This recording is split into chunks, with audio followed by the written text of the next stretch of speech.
حضرت داتا صاحب رحمۃ اللہ علیہ کی ولادت اور وفات کے حوالے سے کئی اقوال ہیں، لیکن جس کو زیادہ معتبر سمجھا گیا ہے وہ یہ کہ 400 ہجری، ٹھیک ہے، 400 ہجری آپ کی ولادت ہے اور 465 ہجری آپ کا وصال ہے۔ بعض علماء نے یہ بھی لکھا ہے کہ آپ کا وصال جو ہے وہ 470 کے بعد ہوا ہے۔ آپ سے اور حضرت مولا علی رضی اللہ تعالیٰ عنہ کے درمیان تک 8 واسطے بنتے ہیں۔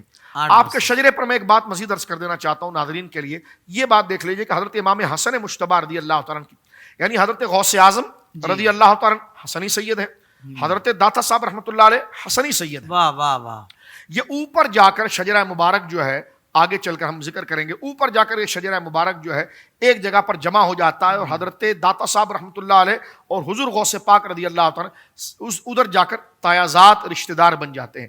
دیکھیے حضرت امام حسن مجتبی رضی اللہ تعالیٰ عنہ کے شہزادے حضرت زید، یہ وہ زید شہید نہیں ہے جو امام زین العابدین کے بیٹے، یہ امام حسن کے بیٹے ہیں۔ امام حسن کے بیٹے ہیں حضرت زید، اور حضرت زید کے بیٹے ہیں حضرت حسن انوار۔ یہاں سے آپ کا شجرہ آ رہا ہے، لیکن ایک باکمال بات یہ ہے کہ اس شجر پاک کے اندر تو تمام ہی، کیونکہ ہم آپ کی سیرت پر بات کر رہے ہیں، تعارف پر، تو خاندان کا ذکر تھوڑا تفصیل سے میں کرنا چاہوں گا کہ آپ کے خاندان میں ظاہر سی بات ہے، جب آپ کا خاندان سلسلۃ الذہب ہے، یعنی سیدہ زہرا پاک کی اولاد مولا علی کی اولاد ہے، تو یہ تو سارے بزرگ اور اللہ کے ولی ہیں، لیکن خاص طور پر جن کا نام مبارک یہاں ذکر کرنا ہے، ایک تو حضرت مولا امام حسن ہے۔ کون ایسا ہے جو سرکار مولا امام حسن مجتبی کے نام سے واقف نہیں؟ آپ کے شہزادے حضرت زید ایک ہیں، اور حضرت زید کے بیٹے جو ہیں حسن انوار ہیں، ان کی بیٹی سیدہ نفیسہ ہیں۔ صحیح۔ اب سیدہ نفیسہ جو ہیں یہ حضرت داتا صاحب رحمۃ اللہ علیہ کی ادھر رشتے میں اوپر دادی قرار پاتی ہیں، اور سیدہ نفیسہ اپنے دور کی سیدہ فاطمہ الزہرا ہیں رضی اللہ تعالیٰ۔ سبحان اللہ نے آپ کو وہ مقام مرتبہ عطا فرمایا۔ امام شافعی آپ کے حضور دعا کرانے حاضر ہوتے تھے، اللہ اکبر، واہ واہ، بڑے بڑے اکابر علماء آپ کے حضور حاضر ہوتے تھے۔ تاریخ ابن خلقان آپ دیکھیے، سیر اعلام النبلاء آپ دیکھیے۔ آپ کا نکاح کس سے ہوا؟ آپ کا نکاح ہوا حضرت اسحاق سے۔ اسحاق کون ہے؟ حضرت امام جعفر صادق کے بیٹے ہیں۔ صحیح۔ یعنی سیدہ نفیسہ جو ہیں وہ حضرت امام جعفر صادق کی بہو ہیں، اور حضرت موسیٰ کاظم رضی اللہ تعالیٰ عنہ کے بھائی حضرت اسحاق کی وہ زوجہ ہیں۔ جب وہ شادی ہو کر آئیں تو وہ سیدہ زہرا پاک کی حجرے میں آئیں، جہاں پر مولا علی آپ کو لے کر آئے تھے۔ پھر آپ مصر منتقل ہوئی، اور مصر کے اندر آپ کی کرامات کا بڑا اظہار ہوا۔ جس گھر میں آپ تھی تو قریب میں اہل کتاب کا گھر تھا، اور اس میں جناب ان کی بچی معذور تھی۔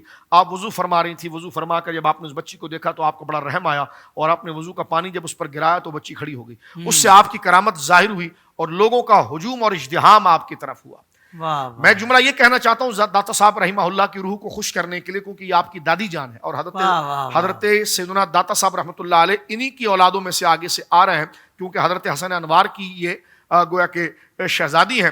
ان کے بارے میں یہ ہے کہ حضرت امام شافعی رحمۃ اللہ علیہ نے یہ وصیت کی تھی کہ جب میرا جنازہ پڑھا دیا جائے تو میرا جنازہ پڑھا دینے کے بعد میرے لاشے کو حضرت سیدہ نفیسہ کے مکان کے آگے رکھ دیا جائے، اور ان سے کہا جائے میرے لیے دعا کریں۔ یہ مقام تھا حضرت سیدہ نفیسہ کا۔ آج بھی مصر مبارک، مصر کے اندر، ایجپٹ کے اندر آپ کا مزار مبارک ہے، اور کہنے والوں نے یہ بھی کہا، تاریخ کے اندر موجود ہے، کہ جب آپ کا جنازہ پڑھا گیا حضرت امام شافعی کا تو ایک وجد آیا مجذوب کو، اور اس نے یہ کہا کہ جن جن لوگوں نے امام شافعی جیسے متقی اور عظیم آدمی کا جنازہ پڑھا، اللہ رب العالمین نے تمام لوگوں کی مغفرت کر دی امام شافعی کے تقوی کی وجہ سے، اور امام شافعی کو اللہ نے بخش دیا سیدہ نفیسہ کی دعا کی وجہ سے۔ سبحان اللہ۔ تو یہ داتا صاحب رحمۃ اللہ علیہ کا خاندان ہے، حضرت امام حسن مجتبی رضی اللہ تعالیٰ عنہ کی یہ پوتی ہے۔ تو میں نے عرض کیا کہ 8 پشتوں سے حضرت داتا صاحب رحمۃ اللہ علیہ حضرت مولا شیر خدا رضی اللہ تعالیٰ عنہ کے شہزادے ہیں۔